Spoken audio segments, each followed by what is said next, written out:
देखो 17 फरवरी को जिस विद्यार्थी का हिंदी का एग्जाम होने वाला है, यानी क्लास 10 वाले विद्यार्थी का जिनका जिनका हिंदी का एग्जाम होने वाला है, इसका हिंदी का मेरे पास असली पेपर है। यहाँ पर 100 ऑब्जेक्टिव बताऊंगा और 100 का 100 ऑब्जेक्टिव और सब्जेक्टिव सारे बन जाएंगे। तो जिनका जिनका फाइनल एग्जाम 2026 में 17 फरवरी को हिंदी का एग्जाम होने वाला है, वो सारे विद्यार्थी इस पेपर को पूरा देख कर जाए, एक एक ऑब्जेक्टिव को नोटिस करें, एक एक सब्जेक्टिव प्रश्न को नोटिस करें। बारीकी से सारे प्रश्न बताऊंगा, पूरे के पूरे 100 मार्क्स आपके यहाँ से 100% लड़ने वाले हैं। तो एक एक प्रश्नों को देखिएगा, देख सकते हैं आप, समझदार भी होंगे। एनुअल मतलब क्या होता है? वार्षिक। जो क्वेश्चन पेपर आपके पास आया है ये एनुअल है। एनुअल मतलब होता है वार्षिक क्वेश्चन पेपर, ठीक है ना। तो यहाँ पर लिखा है एनुअल मतलब वार्षिक, यानी हिंदी का असली वार्षिक क्वेश्चन पेपर है। तो 17 फरवरी को जिनका जिनका हिंदी का एग्जाम होने वाला है, वो सारे विद्यार्थी ये पेपर को बढ़िया से देख ले और एक एक प्रश्न को नोटिस कर ले। चलिए एक एक प्रश्नों को बारीकी से हम लोग देखते हैं और जानते हैं, एक एक चीज जानेंगे, बारीकी से जानेंगे हर चीज। जैसे यहाँ पर देखिए कंडीशन आपको दिया हुआ मिलेगा कि 1 से 100 तक ऑब्जेक्टिव प्रश्न होगा, उस 100 प्रश्नों में से 50 ऑब्जेक्टिव प्रश्न को ओएमआर शीट के अंदर आपको भरना होता है। तो पहला प्रश्न क्या है, एक एक प्रश्नों को देखिए और बारीकी से जानते चलिए, ठीक है। पहला प्रश्न आपसे बोला जिसे जीता नहीं जा सके। देखो जिसे जीता नहीं जा सकता उसके लिए वाक्य खंड, तो वो अजय हो जाएगा। क्या हो जाएगा? वो अजय हो जाएगा। उसके बाद आपका है कि जिसका तेज निकल गया उसके लिए वाक्य खंड, तो जिसका तेज निकल गया तो उसे निस्तेज कहते हैं। ऑप्शन आपका बी हो जाएगा। एक एक प्रश्न को देख लीजिए और देखने के बाद सेम एग्जाम में आएगा, सेम आपको मार देना है। कायर शब्द का विलोम, तो कायर का क्या हो जाएगा? तो कायर, अरे बोले कायर, कायर का आपका विलोम क्या हो जाएगा? तो विलोम मतलब होता है आपका उल्टा, तो कायर का विलोम आपका नीटर हो जाएगा। ऑप्शन आपका ये हो जाएगा। ज्योति का विलोम क्या हो जाएगा? तो ज्योति का विलोम आपका तम हो जाएगा। तम मतलब अंधकार, आपको ऑप्शन हो जाएगा डी नंबर। 5 नंबर आपको बोल रहा है कि जंगम, 5 नंबर आपसे कह रहा है कि जंगम, 5 नंबर बोले कि जंगम का विलोम शब्द का विलोम मतलब उल्टा होता है। तो आपका जो बोले कि जंगम का विलोम शब्द क्या होता है? जंगम का स्थावर हो जाएगा, आपका ऑप्शन हो जाएगा ए नंबर। सेम टू सेम प्रश्न लिख लीजिए और सेम आपको ऐसे ही क्या करना, मार्क करना एग्जाम में। 6 नंबर आपसे प्रश्न बोला है कि पुष्प का पर्यायवाची शब्द क्या हो जाएगा? तो पुष्प का पर्यायवाची प्रसून हो जाएगा। ऑप्शन आपका बी हो जाएगा। सरस्वती का पर्यायवाची शब्द क्या हो जाएगा? तो सरस्वती का बगीचा हो जाएगा। आपका ऑप्शन हो जाएगा ए नंबर। आगे 8 नंबर प्रश्न बोला है कि घर का पर्यायवाची शब्द क्या हो जाएगा? देखो 8 नंबर प्रश्न आपसे कह रहा है कि घर का पर्यायवाची क्या हो जाएगा? तो घर का पर्यायवाची आपका गे हो जाएगा। ऑप्शन बी हो जाएगा। आगे 9 नंबर प्रश्न आपसे बोला निम्नलिखित में कौन सा शुद्ध वाक्य है, यानी बताना है कौन शुद्ध वाक्य है। तो कौन सा शुद्ध वाक्य है? तो राम को पुस्तक पढ़नी चाहिए। ऑप्शन आपका बी सही है, शुद्ध वाक्य है, ठीक है।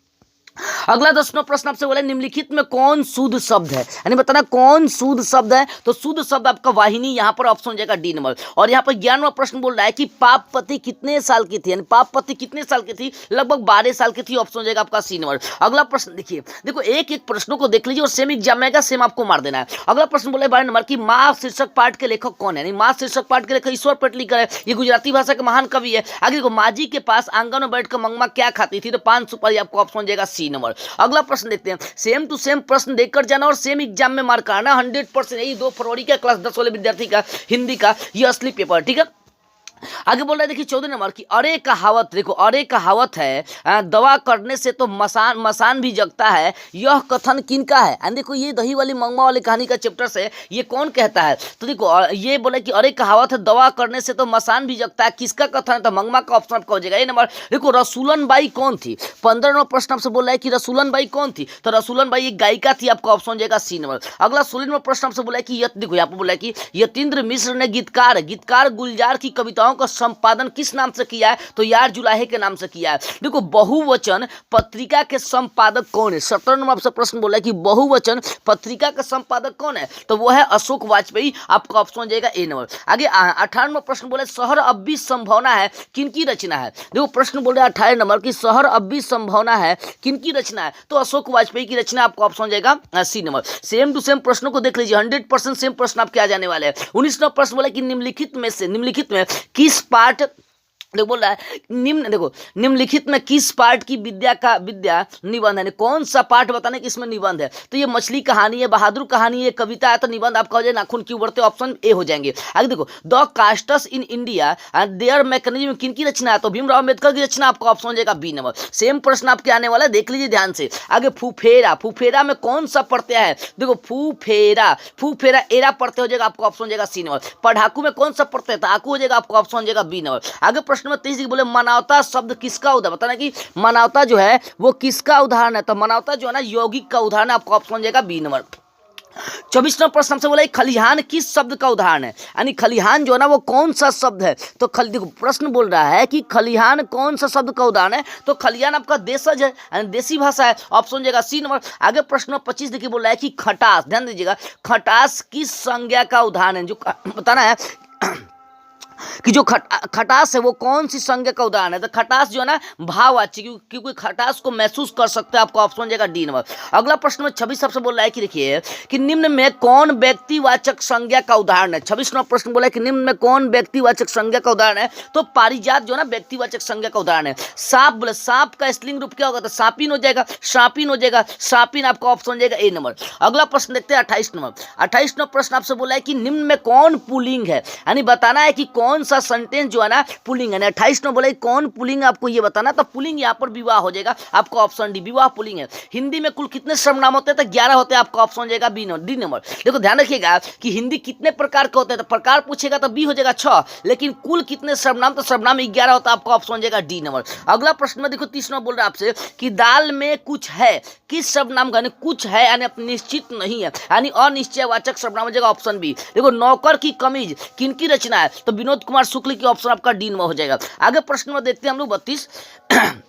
एक एक प्रश्नों को देखिए सेम टू सेम आपके एग्जाम में आएंगे, एग्जाम में सेम आपको मार्क करना है। देखो अविनियों में साथ रहकर लगभग 30 संयुक्त कविताएं लिखी थी, यानी 30 संयुक्त कविताएं किसने लिखी थी और कौन कौन सी कविताओं का संग्रह था, ये आपको बताना है। तो देखो यहाँ पर बोले कि प्रश्न समझिएगा ध्यान से कि अविनियों में साथ रहकर कौन कौन साथ रहकर 30 संयुक्त कविताएं लगभग लिखने का कार्य किए थे, तो उनका नाम बताना है। तो यहाँ पर ऑप्शन हो जाएगा डी हो जाएगा आपका ऑप्शन आपका कि आंधे बेटरा रेनासो और पाल एलुआर, आपका ऑप्शन हो जाएगा डी नंबर। अगर पंडित बिरजू महाराज ने गंडा किससे बनवाया था, तो अपनी अम्मा से, आपका ऑप्शन हो जाएगा ए नंबर हो जाएगा। आगे प्रश्न देखिए 34वां प्रश्न बोले परंपरा का मूल्यांकन शीर्षक पाठ के लेखक कौन है, तो रामविलास शर्मा, आपका ऑप्शन हो जाएगा ए नंबर। बहादुर कहां से भाग कराया था, तो नेपाल से, आपका ऑप्शन हो जाएगा ए नंबर। आगे प्रश्न में देखते हैं 36 बोले बहादुर अकबर ने जो सिक्का चलाया था उस पर किसकी आकृति थी, तो राम सीता की आकृति थी, आपका ऑप्शन हो जाएगा सी नंबर। आगे प्रश्न में 37 बोला कि प्राणी शास्त्रियों का ऐसा अनुमान है कि मनुष्य का अनावश्यक अंग उसी प्रकार झड़ जाएगा जिस प्रकार उसकी पूंछ झड़ गई, किस पाठ की पंक्ति, तो नाखून क्यों बढ़ते हैं, आपका ऑप्शन हो जाएगा बी नंबर। अगला प्रश्न देखते हैं।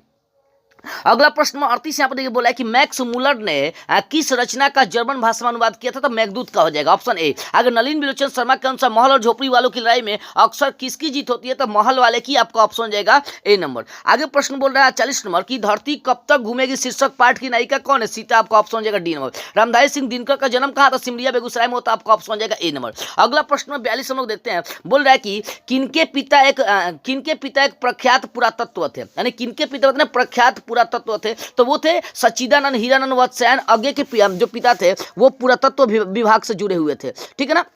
तो ये 42 नंबर का आपका आंसर हो गया। अब जैसे समझते हैं 43वां प्रश्न क्या है, बोला है कि एक वृक्ष की हत्या शीर्षक कविता के कवि कौन, एक वृक्ष की हत्या शीर्षक कविता के कवि कौन है, तो वो तो कुंवर नारायण है, आपका ऑप्शन जाएगा डी नंबर। अगला प्रश्न लोग देखते हैं 44 नंबर बोल रहा है कि जीवनानंद दास किस भाषा के सम्मानित कवि है, तो देखो जीवनानंद दास ये कौन, उड़िया बांग्ला भाषा के कवि है, लौट कराऊंगा फिर के लेखक है। बीजाक्षर किन की रचना, अनामिका की रचना है। अगला प्रश्न बोला रेनर मारिया रिल्के के माता का क्या नाम था, सोफिया था, ऑप्शन हो जाएगा आपका डी नंबर। देखो जीवीसी का बोला कि जीजीवीसा का क्या अर्थ है ये बताना। देखो 47वां प्रश्न में जीजीवीसा का अर्थ क्या आपको आपसे पूछ रहा है, तो जीजीवीसा का अर्थ होता है जीने की लालसा, आपको ऑप्शन जाएगा ए नंबर। अगला प्रश्न आपसे बोल रहा है 48 नंबर, बाबा साहेब भीमराव अम्बेडकर का जन्म किस परिवार में होता है, दलित परिवार में, आपका ऑप्शन हो जाएगा सी नंबर। महात्मा गांधी का निधन कब, तो 30 जनवरी 1948 को हुआ था, आपका ऑप्शन हो जाएगा ये आपका ऑप्शन हो जाएगा ए नंबर, ठीक है। अगला प्रश्न में बढ़ते हैं, बिस्मिल्लाह खान साहब 80 वर्ष से प्रार्थना में क्या मांगते थे, तो सूर मांगते थे, आपका ऑप्शन हो जाएगा बी नंबर। अगला प्रश्न लोग देखते हैं, बोले कि 51 नंबर निम्नलिखित में कौन अशुद्ध शब्द है, नहीं बताना ये कौन जो है ना, 51वां प्रश्न आपसे बोल रहा है कि कौन सा जो सेंटेंस है वो अशुद्ध है, तो अशुद्ध सेंटेंस यहाँ पर दुष्कर, आपका ऑप्शन हो जाएगा नंबर। दोष का विशेषण क्या होगा, देखो दोष का विशेषण हो जाएगा आपका दूषित, ऑप्शन हो जाएगा आपका ए नंबर। आगे प्रश्न में 53 आपसे बोला है नेह, देखो बोला कि नेह शब्द का विशेषण क्या होगा, प्रश्न देखिएगा 53वां प्रश्न बोल रहा है कि नेह शब्द का विशेषण क्या हो जाएगा, तो नहीं हो जाएगा, आपका ऑप्शन हो जाएगा सी नंबर। तामस का पर्यायवाची अर्थ बताना कि तामस का पर्यायवाची मतलब तामस का पर्यायवाची सेंटेंस क्या हो जाएगा, तो तामस का हो जाएगा पर्यायवाची आपका तामसिक, ऑप्शन हो जाएगा ये वाला डी नंबर। अगला प्रश्न को देखते हैं 55 नंबर। बोला कि मेरी बहन स्वाति अपनी सहेली के घर गई, यह किस वाक्य का उदाहरण है? यानी बताना है कि जो यहाँ पर एक सेंटेंस दिया कि मेरी बहन स्वाति अपनी सहेली की घर गई, बताना है कि ये किस सेंटेंस से बिलोंग है। तो ये सेंटेंस एक सरल वाक्य है। आगे 56 बोला कि निम्नलिखित में कौन कर्मवाच्य का उदाहरण है? 56वां प्रश्न बोला बताना है कौन कर्मवाच्य का उदाहरण है। तो कर्मवाच्य का उदाहरण आपका यहाँ पर हो जाएगा संगीता द्वारा रोटी पकाई गई, क्योंकि यहाँ पर कर्म किया गया है। ठीक है, 56 का हो जाएगा सी। आगे 57वां प्रश्न देखिए, बोल रहा है कि पर्याप्त में कौन सा उपसर्ग है? 57 में बोल रहा है कि पर्याप्त में कौन सा उपसर्ग है? तो परि उपसर्ग हो जाएगा, आपका ऑप्शन हो जाएगा नंबर। आघात में कौन सा उपसर्ग है? तो आ हो जाएगा, ऑप्शन हो जाएगा बी नंबर। अगला प्रश्न 59 बोला कुपात्र में कौन सा उपसर्ग है? कु उपसर्ग, आपका ऑप्शन हो जाएगा डी नंबर। लुटिया में कौन सा प्रत्यय है? तो ईया प्रत्यय, आपका ऑप्शन हो जाएगा बी नंबर, क्योंकि प्रत्यय अंत में जुड़ा होता है। सुमित्रा नंदन पंत किस वाद के कवि हैं? सुमित्रा नंदन पंत तो छायावाद के कवि है, आपका ऑप्शन हो जाएगा ए नंबर। हिरोशिमा पाठ के रचनाकार कौन है? तो वो है आपका सच्चिदानंद हीरानंद वात्स्यायन है, मतलब आपका आगे हो जाएगा, ऑप्शन हो जाएगा सी नंबर। आगे प्रश्नों को देखते हैं, एक एक प्रश्नों को देखिए। 63वां प्रश्न आपसे कह रहा है कि निम्न में कौन कवि आदिवासी लोक कविताओं के भी अनुवादक है? यानी कौन ऐसा कवि है जो आदिवासी लोक कविताओं के भी अनुवादक है? तो वीरेन डंगवाल, आपका ऑप्शन हो जाएगा सी नंबर। देखो नेमत शब्द का अर्थ क्या है? 64वां प्रश्न बोल रहा है कि नेमत शब्द का बताना है कि क्या अर्थ है। ठीक है, तो ध्यान से एक एक प्रश्नों को देखिए और ध्यान से देखिएगा तो सब चीज आपको समझ में आ जाएगा। क्या हम कहा था हम लोग 64। हाँ, नेमत शब्द का क्या अर्थ है? तो नेमत शब्द का अर्थ आपका है देखो, नेमत मतलब ईश्वर की दीनता, आपका ऑप्शन हो जाएगा सी नंबर। आगे प्रश्न 65 बोला उदात शब्द का क्या अर्थ है? 65 बोला कि उदात शब्द का क्या अर्थ है? तो उदात का हो जाएगा उन्नत, आपका ऑप्शन हो जाएगा बी नंबर। देखो सयानप मतलब क्या होता है? यानी 66वां प्रश्न आपसे बोला सयानप शब्द का अर्थ क्या है? तो सयानप मतलब चतुराई होता है, ऑप्शन हो जाएगा सी नंबर। अगला प्रश्न नंबर 67 आपसे बोला गुरु नानक को किस मुगल सम्राट से मुलाकात हुई थी? यानी गुरु नानक को कौन सा मुगल सम्राट से भेंट हुआ था? तो बाबर से हुआ था, ऑप्शन हो जाएगा नंबर। हाटक में देखूं भरा बसे अंग्रेजी माल पंक्ति के कवि कौन है? तो वो है आपका ये आपका प्रेमघन, ऑप्शन हो जाएगा आपका बी नंबर। अगला प्रश्न नंबर देखते हैं आपका 69 नंबर। एक एक प्रश्न को देखिए, हस्तलिपि किसे कहते हैं? तो हाथ से लिखी गई लिपि को। तो कहां पर आपका यहाँ पर ऑप्शन डी हो जाएगा, हाथ की लिखावट को। साखी शब्द का अर्थ क्या होता है? गवाही होता है, आपका ऑप्शन हो जाएगा सी नंबर। आगे प्रश्न में 71 बोला है कि निम्न में कौन पंचमाक्षर, यानी 5 नंबर पर कौन आता है? आपको ये बताना पंचमाक्षर जो ना और हो जाएगा 5 नंबर पर ही आता है। त्र किन किन वर्णों के मेल से बना हुआ है? 72 नंबर जो पूछ रहा है कि बताना है कि त्र किन किन वर्णों के मेल से बना हुआ है? तो त्र जो होता है ना, त जो रस से बना हुआ है, ऑप्शन हो जाएगा बी नंबर। अगला प्रश्न में जो आपसे 73 कह रहा है कि निम्न में कौन दीर्घ स्वर है? यानी बताना है कि कौन जो है ना दीर्घ स्वर है? तो दीर्घ स्वर यहाँ पर बड़ी ई है। आगे बड़ा ऊ का उच्चारण स्थान बताना है कि क्या? तो बड़ा ऊ का उच्चारण स्थान ओठ हो जाएगा, बड़ा ऊ ओठ से होता है। अगला प्रश्न निम्न में कौन उष्ण व्यंजन है? बताना 75 नंबर कि निम्न में कौन उष्ण व्यंजन है? 75वां प्रश्न आपसे बोला निम्न में कौन उष्ण व्यंजन है? तो बड़ा है जो पेटकाटवा है ना, ये उष्ण व्यंजन है, ऑप्शन हो जाएगा सी नंबर। आगे बोला कि जप्पू जी किन की रचना? तो जप्पू जी गुरु नानक की रचना, ऑप्शन हो जाएगा आपका सी नंबर। रसखान किस संत के सवय छंद के कवि थे? ये ऑप्शन हो जाएगा आपका ए नंबर। अगला प्रश्न देखिए, एक एक प्रश्न को देखिए। अगला प्रश्न बोला कि किसने जीर्ण जनपद नामक एक काव्य लिखा जिसमें ग्रामीण जीवन का यथार्थवादी का चित्रण करता है? यानी किसने जीर्ण जनपद? तो वो बद्रीनारायण प्रेमघन ने लिखा, तो ऑप्शन हो जाएगा आपका सी नंबर। अगला प्रश्न बोला है धनानंद किस भाषा के कवि थे? यानी 79वां प्रश्न आपसे बोला है कि धनानंद किस भाषा के? तो ब्रज भाषा के कवि, तो आपका ऑप्शन हो जाएगा बी नंबर। अगला प्रश्न 80 बोला सुमित्रा नंदन पंत की, देखो प्रश्न बोल रहा है 80 नंबर, सुमित्रा नंदन पंत की माता का क्या नाम था? 80 नंबर प्रश्न आपसे कह रहा है कि सुमित्रा नंदन पंत की माता का नाम था सरस्वती देवी, आपका ऑप्शन हो जाएगा सी नंबर। अगर निम्नलिखित में कौन शब्द विसर्ग संधि के उदाहरण है? बताना कौन सा सेंटेंस जो है ना विसर्ग संधि के उदाहरण है? तो मनोयोग जो है ना विसर्ग संधि के उदाहरण है, मनः जोड़ियो हो जाएगा। आगे देखते हैं प्रश्न नंबर 82 देखते हैं। 82 नंबर प्रश्न आपसे बोला है कि उपजोड़ इच्छा, यानी उपजोड़ इच्छा से कौन सा सेंटेंस बनेगा? तो उपजोड़ इच्छा से आपका उपेक्षा बनेगा, ऑप्शन हो जाएगा बी नंबर। नारायण शब्द का संधि विच्छेद क्या हो जाएगा? तो नारायण शब्द का संधि विच्छेद आपका हो जाएगा नार जोड़ अयन हो जाएगा, आपका ऑप्शन हो जाएगा बी नंबर। आगे प्रश्न में 84 बोला है कि तद्धित, बताएं तद्धित शब्द का संधि विच्छेद क्या हो जाएगा? तद्धित शब्द का संधि विच्छेद आपका तत् जोड़ हिट हो जाएगा, ऑप्शन ए हो जाएगा। राह खर्च, बताएं राह खर्च में का समास विग्रह करना है। देखो बोला कि राह खर्च का समास विग्रह करना है, तो राह के लिए खर्च, आपका ऑप्शन हो जाएगा बी नंबर। अगला प्रश्न आपसे बोला 86 नंबर कि शरणागत शब्द में कौन सा समास है? 86 नंबर शरणागत शब्द में कौन सा समास है? तो शरणागत में हो जाएगा तत्पुरुष, शरणागत में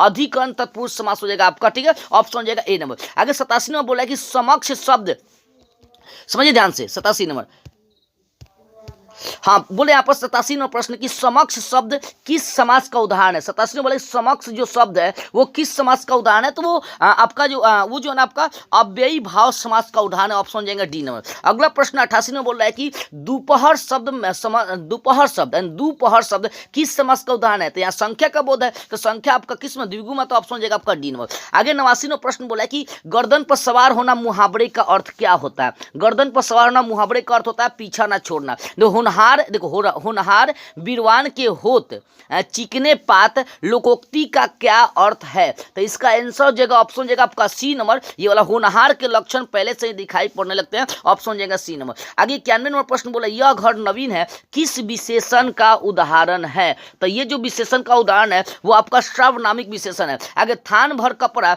किस विशेषण का, देखो समझना ध्यान से, बोले यहाँ पर थान भर कपड़ा किस विशेषण का उदाहरण है, तो ये हो जाएगा आपका परिमाणवाचक विशेषण, क्योंकि यहाँ पर वजन की बात हो रही है। आगे 93 नंबर प्रश्न बोल रहा है कि शाश्वत खाता होगा किस वर्तमान काल का भाग है। शाश्वत खाता होगा, तो ये संदिग्ध वर्तमान काल है, नहीं खाता होगा, वो खाएगा या नहीं खाएगा ये भी कोई निश्चित नहीं है। निम्न में कौन वाक्य अकर्मक क्रिया का उदाहरण है। 94 में बोला है कि कौन सा अकर्मक क्रिया का उदाहरण है, तो अकर्मक क्रिया का उदाहरण है प्रेमा सोती है, यह अकर्मक क्रिया का उदाहरण है। अगर 95 प्रश्न आप सब्जेक्टिव बोला, 95 नंबर की देखो, खरगोश बिल से बाहर निकला इस वाक्य में कौन कारक है, खरगोश बिल से बाहर निकला इसमें कौन सा कारक है, तो यहाँ पर अपदान कारक हो जाएगा। आगे जिस छंद में 4-4 और प्रत्येक चरण में 16-16 मात्राएं होती है उसे कौन सा छंद कहते हैं, तो उसे हम लोग चौपाई कहते हैं, क्योंकि 4-4 की बात आ रही है। आगे 97 नंबर प्रश्न आपसे बोल रहा है कि जहां वर्णों की एक या अनेक बार आवृत्ति हो वहां कौन सा अलंकार का प्रयोग होता है, तो वहां पर अलंकार का प्रयोग अनुप्रास अलंकार होता है।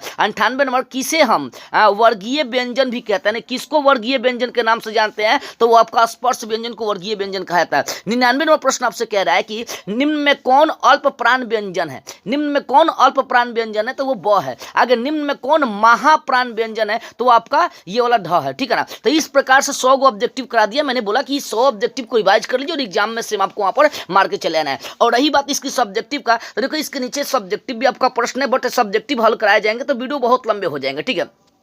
इसलिए यदि आपको सब्जेक्टिव प्रश्न चाहिए तो स्क्रीन पर दिए गए व्हाट्सएप नंबर से संपर्क करके 100% ऑब्जेक्टिव और सब्जेक्टिव का आप नोट्स लड़ने वाला ले सकते हैं।